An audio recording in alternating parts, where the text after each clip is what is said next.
Bonjour, le savez-vous, vous êtes unique, personne ne vous ressemble et pas besoin de ressembler à quelqu'un d'autre. C'est vraiment dans cet état d'esprit que j'ai eu envie de travailler aujourd'hui et de vous proposer de réaliser des bijoux. Vous allez voir, nous allons marier des techniques que je vous ai déjà présentées dans le passé pour réaliser très facilement des bijoux uniques puisque vous êtes une personne unique. Voici les bijoux que je vous propose de réaliser cette semaine. Alors vous vous dites peut-être, oh là là, ça va être compliqué. Eh bien non, je vais vous montrer que c'est tout simple. Cela se réalise en un tour de main.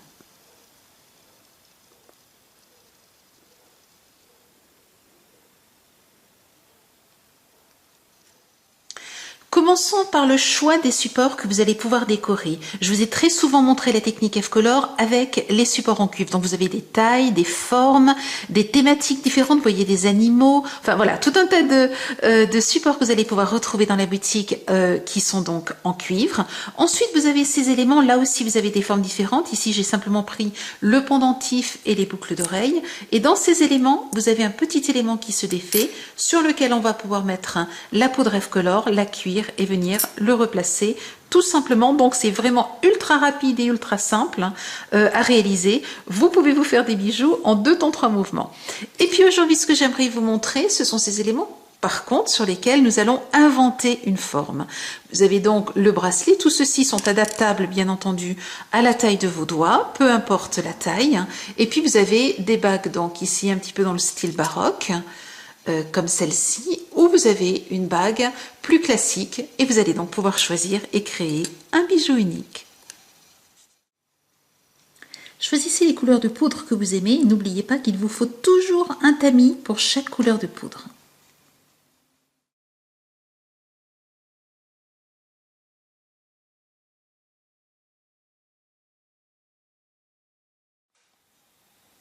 Commençons par le plus simple et le plus rapide. Donc, je vous montre uniquement ces éléments-là, mais c'est exactement la même technique avec les bijoux en cuivre. Je vais ici tout simplement enlever tous ces éléments, les dissocier de leur support, et ce sont ceux-ci que nous allons travailler.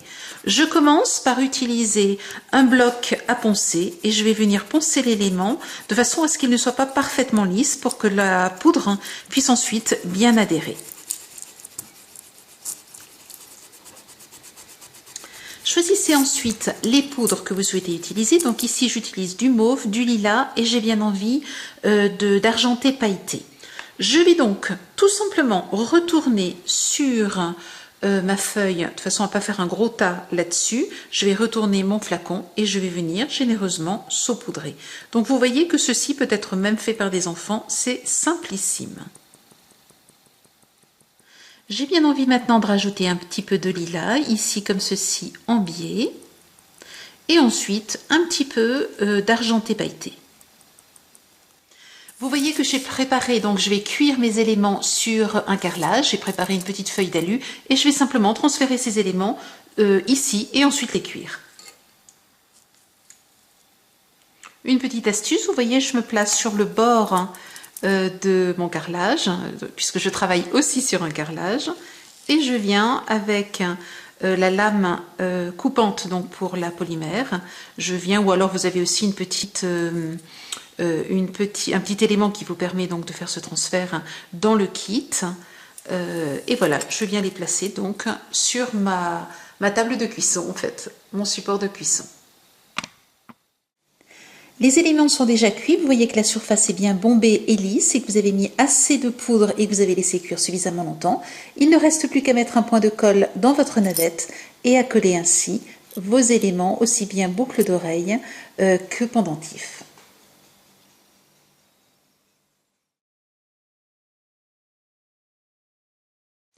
J'aimerais maintenant décorer ces éléments. Pour pouvoir décorer ces éléments, je vais utiliser un support et j'ai choisi la pâte polymère. L'avantage, c'est que je peux lui donner la forme que je veux. Je vais donc la cuire et ensuite mettre la poudre F-Color au-dessus. Je voudrais simplement vous montrer une chose. Par exemple, pour ce pendentif, ce que j'ai fait, c'est que j'ai utilisé pour le fond une pâte noire, pour le milieu une pâte argentée et pour le dessus une pâte rouge. Ce qui permet d'avoir de très jolis bord parce que la poudre ne tient pas toujours sur le bord. Si vous voulez absolument avoir de la poudre sur le bord, c'est tout simple. Il vous suffit d'utiliser la crème fixatrice que vous allez poser sur le bord et ensuite elle va en quelque sorte coller la poudre et vous allez donc pouvoir la cuire ainsi. Mais voici une petite astuce qui vous permet donc d'avoir des rebords de la couleur que vous souhaitez. Donc choisissez quelle va être la couleur du fond du rebord aussi que vous souhaitez. Choisissez donc la polymère en conséquence et ensuite il suffit de créer votre support.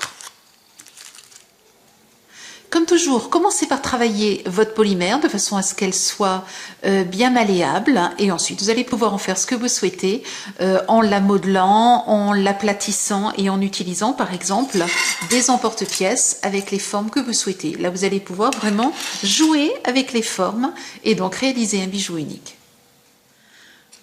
J'aimerais commencer par cette bague que je trouve jolie. Elle a des reflets noirs et argentés.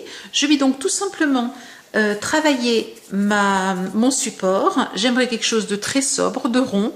Je vais donc tout simplement l'aplatir comme ceci jusqu'à obtenir la taille de la bague que je souhaite avoir. Et je la replace donc sur mon carrelage de cuisson. Et pour le bracelet, j'ai étalé de la pâte argentée et de la pâte noire. Je vais jouer avec les deux, de façon à pouvoir tantôt porter le bracelet avec la bague argentée, tantôt le porter avec la bague noire. Et pour la petite bague pour laquelle il n'y a pas de fioriture ici, je vais simplement, vous voyez que j'ai étalé, je vais simplement venir marquer ici le rond de la bague parce que je veux le découper. Donc je vais faire comme je l'ai fait jusqu'à présent directement sur le support. Et là je vais venir avec un cutter-couteau de façon à bien découper le contour donc de mon rond.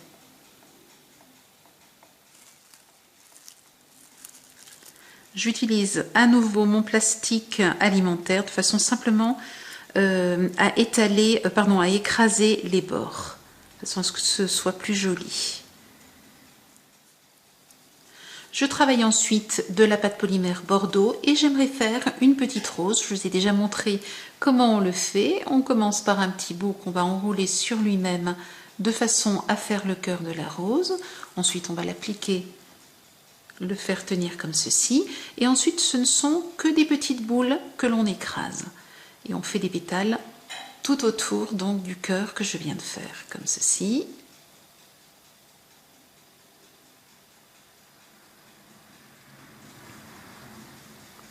Voilà, j'ai préparé quelques petits pétales à l'avance. On va donc pouvoir maintenant les placer tout autour de la rose. Une fois que j'en ai mis deux face à face, je vais en mettre deux autres face à face.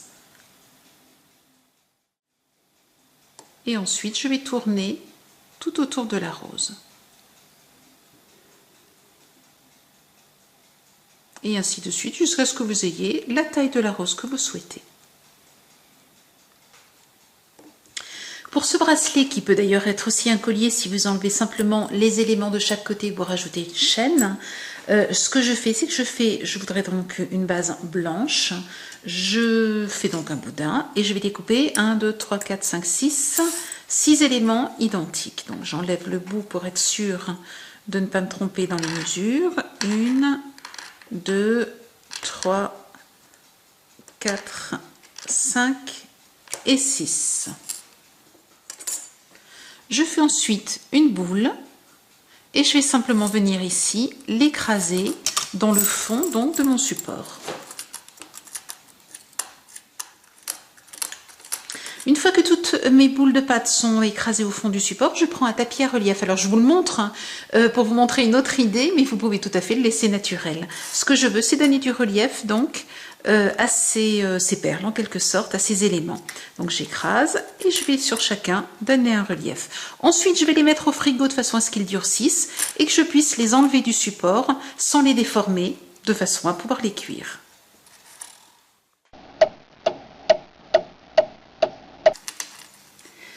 Mes éléments sont passés au congélateur. Je me dépêche maintenant de les enlever de leur support avant qu'ils ne se réchauffent à nouveau.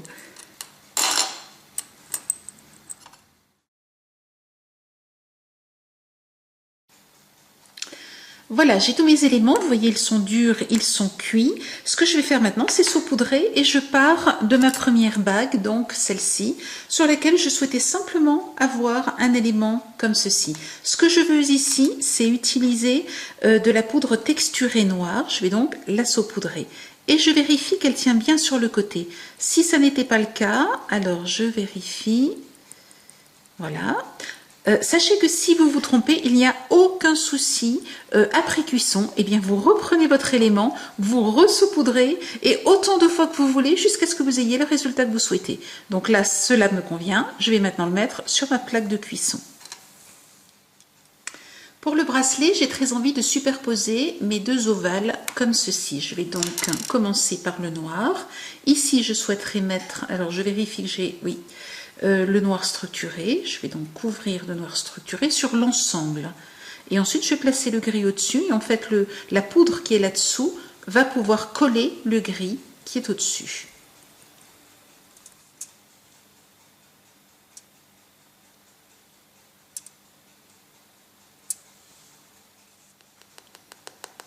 J'ai bien envie ici de rajouter un petit trait de noir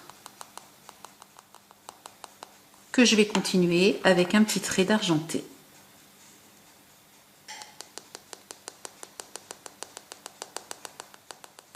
Ici, j'ai envie d'utiliser du bleu. Je vais donc saupoudrer de bleu comme ceci.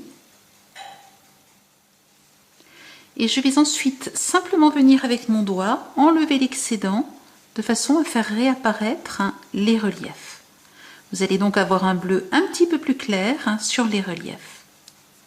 Et la poudre va s'incruster à l'intérieur des creux. Et voilà, il ne reste plus qu'à transférer ensuite les éléments sur la plaque de cuisson.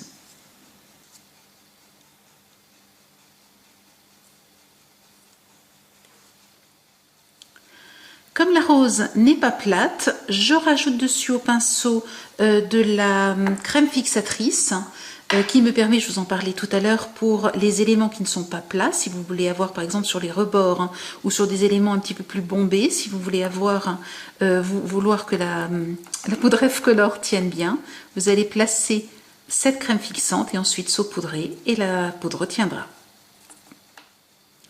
J'ai laissé sécher la crème fixante pendant 10 minutes et je peux maintenant saupoudrer ma rose de poudre F-Color. Je n'ai pas trop d'autre choix que de la prendre avec la main. Vous voyez qu'ici j'ai déjà saupoudré le fond de poudre noire. Ou alors vous pouvez aussi utiliser de la poudre structurée noire. Et vous placez votre rose en cuisant la poudre. Vous voyez que ça colle un tout petit peu, voilà. En cuisant, donc la poudre va souder en fait la rose sur le socle.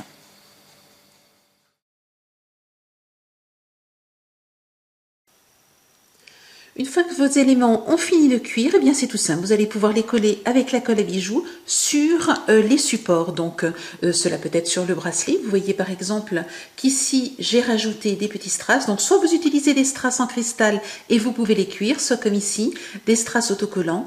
Et dans ce cas-là, je rajoute un point de colle de façon à ce qu'ils tiennent bien dans le temps.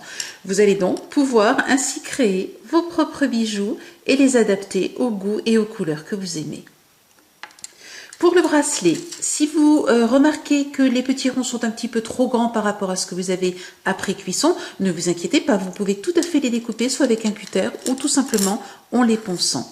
Et voici donc les résultats des bijoux tout à fait personnalisés au goût et aux couleurs que vous aimez.